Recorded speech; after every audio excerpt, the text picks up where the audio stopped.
আসসালামু আলাইকুম বস। ইনি হচ্ছে আমার মামা, আবার ফ্রেন্ডও, মানে মামা প্লাস ফ্রেন্ড। আমরা এখন আছি রংপুর শহরের সুপার মার্কেটের সামনে। মামার বাসা হচ্ছে নীলফামারী, সে নীলফামারী থেকে রংপুরে আসছে। সুপার মার্কেটের সামনে গেলেই আমি শরবত খাই। মামা আসছে, মামাকে বললাম চলো মামা 2টা শরবত খাই। তো শরবত খাইতে গেলাম। শরবত খাইতে গেলে বলে লালটা না সাদাটা। তো আমি ম্যাক্সিমাম সময় এটা করি যে আপনার ইচ্ছা মতো একটা দিয়ে দেন। তো কেউ লাল দেয়, কেউ সাদা দেয়। তো আজকের ভাই যখন সাদা দিচ্ছিল, তো আমি মজা করে বলতেছিলাম যে আপনার মনে হয় সাদাটা সেল কম হয়, ওই জন্য হয়তো বা সাদাটা দিলেন।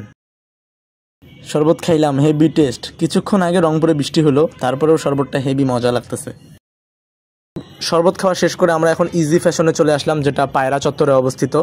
মামা নাকি এখানে ড্রপ শোল্ডার শার্ট কিনবে, তো জিজ্ঞেস করলাম ড্রপ শোল্ডার শার্ট আছে কিনা ইজিতে। বলতেছে যে ইজিতে ড্রপ শোল্ডার শার্ট নাই।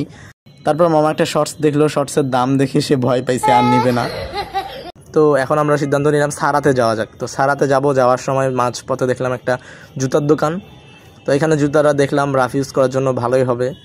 দুইজনই জুতাটা নিলাম, 2 জোড়া জুতা কিনলাম। 1600 চাইছিল, পরে 1200 টাকা দিয়ে কিনলাম। তো তারপর এখন আমরা সারাতে চলে গেলাম। ওখানে যা জিজ্ঞেস করলাম ড্রপ শোল্ডার শার্ট হবে কিনা, তো উনি এটা দেখাইলো। তো মামাকে বললাম মামা এই শার্টটা তুমি নিবা নাকি?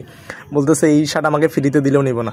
তারপরে এখানে দেখলাম যে ঢেউ, একই কোম্পানি, 2টা একই দেখাচ্ছে সব, কিন্তু দামের তফাৎ। একটা হচ্ছে 1490, একটা হচ্ছে 2190।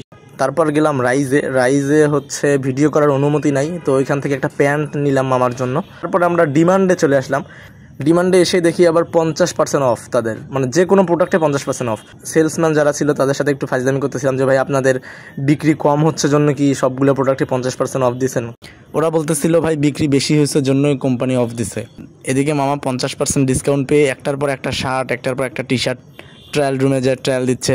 তো এইটা ট্রায়াল দিতে যেয়ে দেখলাম যে ছোটো হয় একটু, তো আরেকটা চেঞ্জ করে নিয়ে আসলো। এটা আবার ট্রায়াল রুমে যে ট্রায়াল দিবে। আরেকটা শার্ট তার পছন্দ হয়েছিল, তো ওটার আবার সাইজ নেই। তো আমি ওটা এম সাইজ আছে জন্য আমি আবার ট্রায়াল দিচ্ছিলাম কেমন লাগে, যদি ভালো লাগে নিব। তো শেষে আমি ওইটা নিলাম। ডিমান্ড থেকে আমরা টোটাল 3টা নিলাম, 2টা শার্ট, একটা টি শার্ট। বিল দিতে গেলাম, বিল আসছে 3197। মানে 3টা প্রোডাক্টের দাম আসছে 3197, যেটা আবার আমরা অর্ধেক দামে পেয়ে গেছি। মানে 6400 টাকা আসতো, 6400 টাকা আমরা অর্ধেক দামে পেয়ে গেছি। মানিব্যাগের অবস্থা কি মামা? মানিব্যাগের অবস্থা কি? আমরা ডেবিট কার্ড ইউজ করি, নট মানি ব্যাগ। আমাদের শপিং করা শেষ। এখন মামা নীলফামারী চলে যাবে, আমিও বাসায় চলে যাব। এখন আমার অ্যাকাউন্টে আমার মামার অ্যাকাউন্টে আছে, এটা কত রে মামা? 1,03,000। তো ভিডিওটি যারা শেষ পর্যন্ত দেখছেন তাদের কাছে কেমন লাগছে ভিডিওটা কমেন্ট সেকশনে জানাতে পারেন। আপনি রংপুরের কোন আউটলেট থেকে শপিং করেছেন সেটা কমেন্ট সেকশনে জানাতে পারেন। ভিডিওটি ভালো লাগলে শেয়ার দিয়ে দিন। ধন্যবাদ।